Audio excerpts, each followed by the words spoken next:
ಮೇಧಾ ಪಟವರ್ಧನ್ ಅವರು ಅನ್ವಯವನ್ನ ಕೇಳ್ತಾ ಇದ್ದಾರೆ. ಕೊನೆಯ ಸಾಲಿನ ಅನ್ವಯ. ಅನ್ವಯ ಅಂದ್ರೆ ಬೇಸಿಕಲಿ ಶ್ಲೋಕದ ರೂಪದಲ್ಲಿ ಇರುತ್ತಲ್ಲ, ಅದನ್ನ ಗದ್ಯದ ರೀತಿಗೆ ಕನ್ವರ್ಟ್ ಮಾಡೋದನ್ನ ನಾವು ಅನ್ವಯ ಅಂತ ಕರಿತೀವಿ. ಅಂದ್ರೆ ಒಂದು ಪೊಯೆಟ್ರಿನ ಪ್ರೋಸಾ ಕನ್ವರ್ಟ್ ಮಾಡೋದನ್ನ. ಇಲ್ಲಿ ವಿದ್ಯಾಂ ಶುದ್ಧಾಂಚ ಬುದ್ಧಿಂ ಕಮಲೆ ಜದೈತೆ ಸತ್ವರಂ ದೇಹಿ ಮಹ್ಯಂ ಅಂತ ಇದೆ. ಇದ್ರದ ಅನ್ವಯ ಏನು? ಹೇ ಕಮಲ ಜದೈತೆ.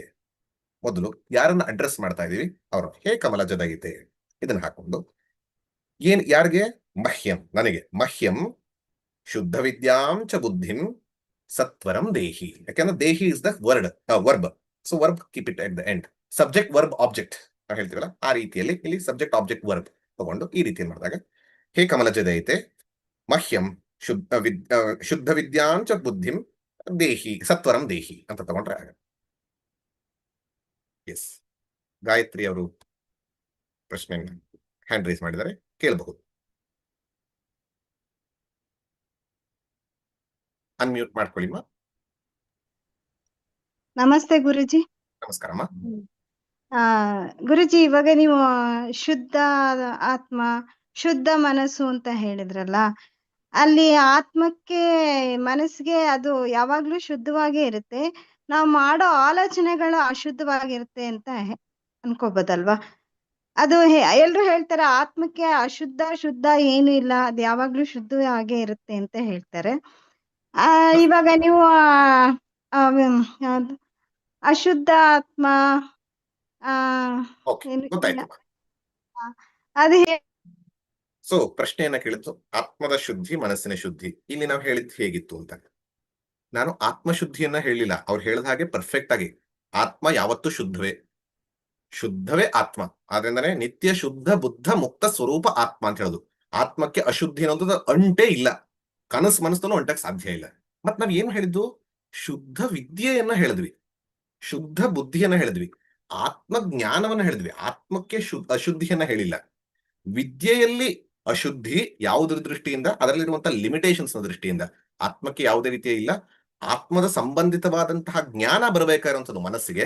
ಹಾಗಾಗಿ ನೀವೇ ಹೇಳದಂತೆ ಮನಸ್ಸಿನ ಆಲೋಚನೆಗಳು ಅಶುದ್ಧವಾಗಬಹುದು. ಆ ಅಶುದ್ಧವಾದ ಆಲೋಚನೆಗಳೇ ಹೊಂದಿರುವಂತಹ ಮನಸ್ಸು, ಹಾಗೆ ಬರೀ ಆಲೋಚನೆಗಳೇ ಅಷ್ಟೇ ಅಲ್ಲದೆ ಸಂಸ್ಕಾರ ರೀತಿಯಿಂದ ಹಲವಾರು ಜನ್ಮಾಂತರಗಳಿಂದ ಇರುವಂತಹ ಸಂಸ್ಕಾರಗಳು ಮನಸ್ಸು, ಅದು ಕೂಡ ಶುದ್ಧ ಆಗಬೇಕು. ಆಲೋಚನೆಗಳು ಈ ಪ್ರೆಸೆಂಟ್, ಸಂಸ್ಕಾರ ಪಾಸ್ಟ್ ಕೂಡ. ಆದ್ರಿಂದ ಮನಸ್ಸನ್ನ ಶುದ್ಧ ಮಾಡಕ್ ಹೇಳಿದ್ದೆ ಹೊರತು ಆತ್ಮನ ಶುದ್ಧ ಮಾಡಕ್ ಹೇಳಿಲ್ಲ, ಮಾಡಕ್ ಸಾಧ್ಯವೂ ಇಲ್ಲ. ಯಾಕಂದ್ರೆ ಅದು ಅಶುದ್ಧವೇ ಆಗಿಲ್ಲ. ಹೌದು.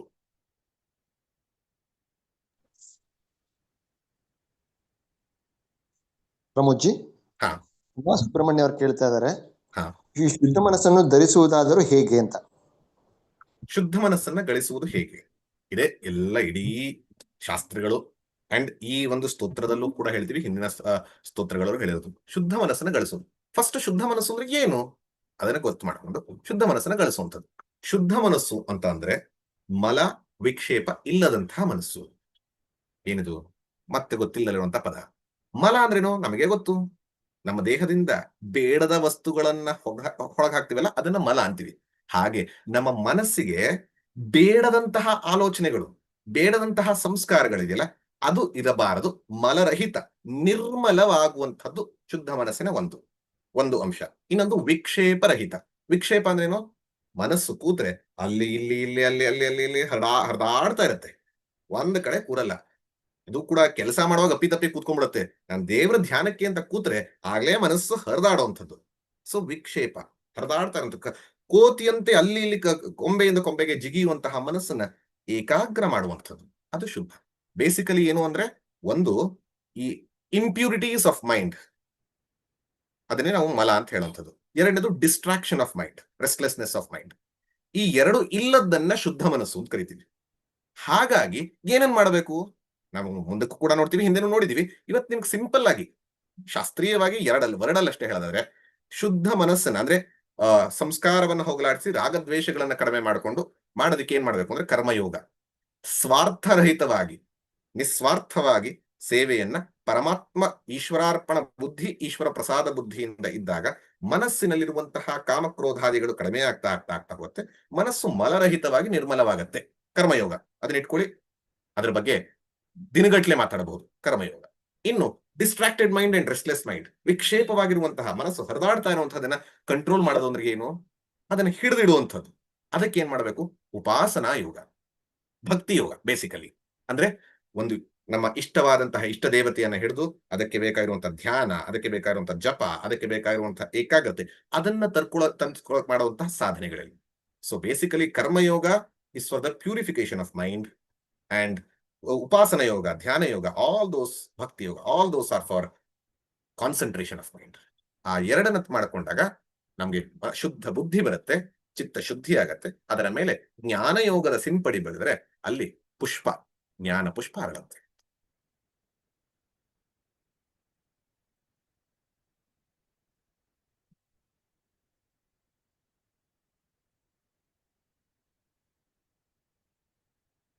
ನಮಸ್ಕಾರ. ನಮಸ್ತೆ. ನಮಸ್ಕಾರಮ್ಮ. ನಮಸ್ತೆ ಪ್ರಮೋದ್ ಜಿ. ನೀವು ಪ್ರಾರಂಭದಲ್ಲಿ 3 ಪಿಲ್ಲರ್ಸ್ ಅಂತ ಹೇಳಿದ್ರಲ್ಲ, ಆರೋಗ್ಯ, ಸಂಪತ್ತು ಮತ್ತು ಜ್ಞಾನ. ಹೌದು. ಈಗಿನ ಕಾಲದಲ್ಲಿ ಆರೋಗ್ಯ ಯಾರಿಗೂ ಸಾಧಾರಣವಾಗಿ ಯಾರು ಪೂರ್ತಿ ಆರೋಗ್ಯವಂತರಿರಲ್ಲ.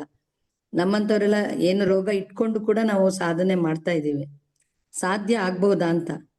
ಡೆಫಿನೆಟ್ಲಿ, ಖಂಡಿತ. ಒಳ್ಳೆ ಪ್ರಶ್ನೆ. ಇಲ್ಲಿ ಅಮ್ಮ ಹೇಳಿದ ಹಾಗೆ, ಪ್ರತಿಮಾ ಅವ್ರು ಹೇಳಿದ ಹಾಗೆ, ಆರೋಗ್ಯ, ಸಂಪತ್ತು ಮತ್ತು ಜ್ಞಾನ, ಇದನ್ನ ನಾವೇ ನೋಡಿದ ಹಾಗೆ physical health and mental health, wealth in abundance, external and internal, ಹಾಗೆ ನಾಲೆಡ್ಜ್, ಹೊರಗಿನ ಮತ್ತು ಒಳಗಿನ. ಅಬ್ಸಲ್ಯೂಟ್ ಆಗಿರಕ್ಕಾಗತ್ತ? ಸಾಧ್ಯನೇ ಇಲ್ಲ. ಅಬ್ಸಲ್ಯೂಟ್ ಹೆಲ್ತ್ ಇಲ್ವೇ ಇಲ್ಲ. ಯಾಕಂದ್ರೆ ದೇಹ ಅಂತ ಬಂದ ಮೇಲೆ ದೇಹ ಬೆಳೀತಾ ಹೋಗುತ್ತೆ, ಆಮೇಲೆ ಕ್ಷೀಣಿಸ್ತಾ ಹೋಗುತ್ತೆ, ಡೌಟ್ಲೆಸ್. ಹಾಗೆ ವೆಲ್ತ್ ನೀವು ಗಳಿಸ್ಬೋದು, ಆಮೇಲೆ ಹೋಗ್ತಾ ಹೋಗುತ್ತೆ. ನೀವು ಎಷ್ಟು ಗಳಿಸ್ದಲೇ ಇರೋದು ಬೇಕಾದಷ್ಟು ಇರುತ್ತೆ. ಹಾಗೆ ಜ್ಞಾನವೂ ಕೂಡ ನಾವಾಗ್ಲೇ ನೋಡಿದ ಹಾಗೆ ಗಳಿಸಿದಷ್ಟು ಇನ್ನೂ ಗಳಿಸಬೇಕಾಗಿರೋಷ್ಟು ಇರುತ್ತೆ. ಹಾಗಾಗಿ absolute health, absolute wealth, absolute knowledge. Absolute knowledge ಇಂದಾನೆ ಜ್ಞಾನ ಬರೋದು, ಅದು ಆತ್ಮಜ್ಞಾನ. ಬಟ್ ಹೊರಗಿನಿಂದ ಪಡೆಯೋದಕ್ಕೆ ಸಾಧ್ಯವೇ ಇಲ್ಲ. ಹಾಗಾಗಿ ಏನು ಮಿನಿಮಮ್ ರಿಕ್ವೈರ್ಮೆಂಟ್ಸ್ ಏನ್ ಹೇಳ್ತಾರೆ? ನಿಮಗೀಗ ಉದಾಹರಣೆಗೆ ಯಾವ್ದೋ ಒಂದು ಕೆಲಸಕ್ಕೆ ಸೇರಬೇಕು ಅಂತಂದ್ರೆ 70% ಪಾಸ್ ಆಗಿರ್ಬೇಕಪ್ಪ. ನೀನ್ 99 ತೆಗಿ, 95 ತೆಗಿ, 85 ತೆಗಿ, ಮಿನಿಮಮ್ 70 ಇರಬೇಕು ಅಂತ. ಹಾಗಾಗಿ ನಮಗೀಗ ಬೇಕಾಗಿರೋದೇನು? ಮಿನಿಮಮ್ ರಿಕ್ವೈರ್ಮೆಂಟ್ಸ್ ನ ಫುಲ್ಫಿಲ್ ಮಾಡುವಷ್ಟು ಹೆಲ್ತ್, ವೆಲ್ತ್ ಮತ್ತು ನಾಲೆಜ್ ಹೊರಗಿನದ್ದು. ಆತ್ಮಜ್ಞಾನಕ್ಕೆ ಬಂದಾಗ ಪರಿಪೂರ್ಣತೆ ಆಗತ್ತೆ. ಸೊ ನಮ್ಮ ಹೆಲ್ತ್ ಯಾವ ಮಟ್ಟಿಗೆ ಇರಬೇಕು? Minimum requirements. ಖಂಡಿತವಾಗ್ಲೂ ಅನಾರೋಗ್ಯದಿಂದ, ಇವತ್ತಿನ ಒಂದು ವಾತಾವರಣದಿಂದ ಹಲವಾರು ಅನಾರೋಗ್ಯಗಳು ಬರುತ್ತೆ, ಹಲವಾರು ಪ್ರಾಬ್ಲಮ್ಸ್ಗಳು ಬರುತ್ತೆ. ಆದ್ರಿಂದ ನಮ್ಮ ಇಮ್ಯುನಿಟಿ ಪವರ್ ಇನ್ಕ್ರೀಸ್ ಮಾಡ್ಕೊಳಕ್ ಬೇಕಾಗಿರೋ ಡಯಟ್ ಇರ್ಬೋದು, ಎಕ್ಸರ್ಸೈಸಸ್ ಇರ್ಬೋದು, ಯೋಗ ಇರ್ಬೋದು, ಇಂಥದನ್ನ ಮಾಡ್ತಾ ಶರೀರ ಮಾಧ್ಯಮ ಖಲು ಧರ್ಮ ಸಾಧನಂ ಅಂತ ದೇಹದ ದೇಹವನ್ನ ಪೋಷಿಸುವಂತದಕ್ಕಿಂತ ಧಾರಣೆ ಮಾಡಿ, ಯಾಕೆ ಸಾಧನೆಗಾಗಿ ಮಾಡುವಂಥದ್ದು ಮಾಡಲೇಬೇಕು. ಎಲ್ಲ ಸಾಧಕರು, ನಾನು ಭಕ್ತಿ ಯೋಗಿ, ನಾನು ಜ್ಞಾನ ಯೋಗಿ, ನಾನು ಇನ್ನೊಂದು ಮತ್ತೊಂದು ಇಲ್ವೇ ಇಲ್ಲ. ಎಲ್ಲರೂ ಕೂಡ ದೇಹಕ್ಕೆ ಬೇಕಾಗಿರುವಂತಹ ಕನಿಷ್ಠ ಒಂದು ಜಾಗರೂಕತೆಯನ್ನು ವಹಿಸಿ ಅದನ್ನ ನೋಡ್ಕೊಳ್ಬೇಕು. ಅದನ್ನ ನೋಡ್ಕೊಂಡು ದೇಹದ ಒಂದು ಆರೋಗ್ಯವನ್ನು ನೋಡ್ಕೊಂಡು ಆ ದೇಹದ ಆರೋಗ್ಯವನ್ನ ಅಧ್ಯಾತ್ಮ ಸಾಧನೆ ಬಳಸಲೇಬೇಕು. ಸೊ 100ಕ್ಕೆ 100 ಇರುತ್ತೆ ಅಂತಲ್ಲ, ಎಷ್ಟಾಗತ್ತೋ ಅಷ್ಟು ಮಾಡ್ತಾ ಹೋಗೋದು. ಕಡಿಮೆ ಆದರೂ ಕೂಡ ಬಿಡದೆ ಕಂಟಿನ್ಯೂ ಮಾಡುವಂಥದ್ದನ್ನ ಡಿಟರ್ಮಿನೇಷನ್ ಇಟ್ಕೊಳ್ಳೋದು ಒಳ್ಳೇದು. ಇನ್ನೊಬ್ರು ಪ್ರಶ್ನೆ ಕೇಳಿದ್ದಾರೆ, ಏನೋ ಬಂತು ಕೊನೆಗೆ.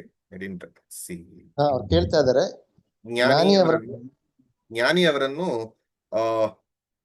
ನೀವು ಹೇಳಿದ ಪ್ರಕಾರ ಸರಸ್ವತಿ, ಭಾರತಿ ಅಲ್ಲದೆ ತೀರ್ಥ, ಆನಂದ ಎಂದು ಕೂಡ ಕರೆಯುತ್ತಾರೆ. ವಿವೇಕಾನಂದ ಇರ್ಬೋದು, ವಿಜಯೇಂದ್ರ ತೀರ್ಥ ಇರ್ಬೋದು. ಹೌದಲ್ವಾ?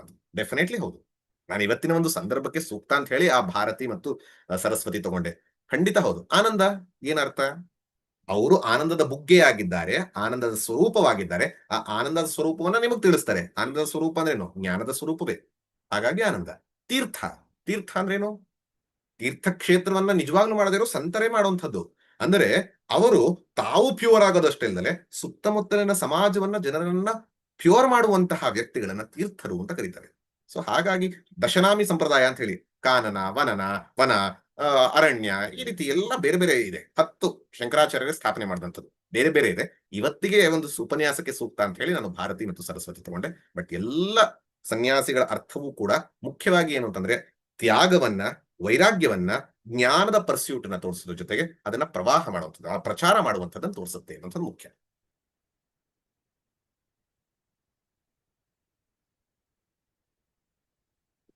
ಗುರುಗಳೇ ನಮಸ್ಕಾರ. ನಮಸ್ಕಾರಮ್ಮ. ನಾನು ಚಾಟ್ ಬಾಕ್ಸ್ ಅಲ್ಲಿ ಒಂದು ಹಾಕಿದ್ದೆ. ಅಂದ್ರೆ it was related to purification of mind. ಅಂದ್ರೆ ಶುದ್ಧ ಮನಸ್ಸನ್ನ ಅಥವಾ ಶುದ್ಧ ಬುದ್ಧಿನ ಹೇಗೆ ಇಟ್ಕೋಬೇಕು ಅಂತ ಅಂದ್ಬಿಟ್ಟು. ಶುದ್ಧ ಮನಸ್ಸಿಗೆ ಹಾಗಿದ್ರೆ ಅನ್ಕಂಡೀಷನಲ್ ಲವ್ ಅಂಡ್ ಸರ್ವಿಸ್ ಈ ತರ ನಾವು ಹೋಲಿಸ್ಕೋಬಹುದಲ್ವಾ? ಡೆಫಿನೆಟ್ಲಿ ಅದರಲ್ಲಿ ಒಂದು ಭಾಗ ನೀವು ಹೇಳಿದ್ರಲ್ಲಿ ನಾನೇ ಆಗ್ಲೇ ಹೇಳಿದಾಗೆ ಶುದ್ಧ ಬುದ್ಧಿಗೆ ಎರಡು ಅಂತ ಹೇಳಿದೆ, ಮಲ ಮತ್ತು ವಿಕ್ಷೇಪ ಅಂತ. ಹಾಗಾಗಿ ಮಲ ಮತ್ತು ವಿಕ್ಷೇಪವನ್ನ ಹೋಗಲಾಡಿಸೋದಕ್ಕೆ ಕರ್ಮಯೋಗ ಮತ್ತು ಉಪಾಸನ ಯೋಗ ಅಂತ. ಆ ಕರ್ಮಯೋಗಕ್ಕೆ ನೀವು ಹೇಳಿದ ಹಾಗೆ ಸೆಲ್ಫ್ಲೆಸ್ ವರ್ಕ್, ಸೇವಾ, ಸರ್ವಿಸ್ ಇಂಥದ್ದು. ಇನ್ನು ಈ ವಿಕ್ಷೇಪವನ್ನ ಹೋಗಲಾಡಿಸ್ಲಿಕ್ಕೆ ಅನ್ಕಂಡೀಷನಲ್ ಲವ್, ಅದನ್ನೇ ನಾರದ ಭಕ್ತಿ ಸೂತ್ರದಲ್ಲಿ ಸಾತು ಪರಮ ಪ್ರೇಮ ಸ್ವರೂಪ ಅಂತ ಭಕ್ತಿ ಯೋಗವನ್ನ ಡಿಸ್ಕ್ರೈಬ್ ಮಾಡುತ್ತೆ.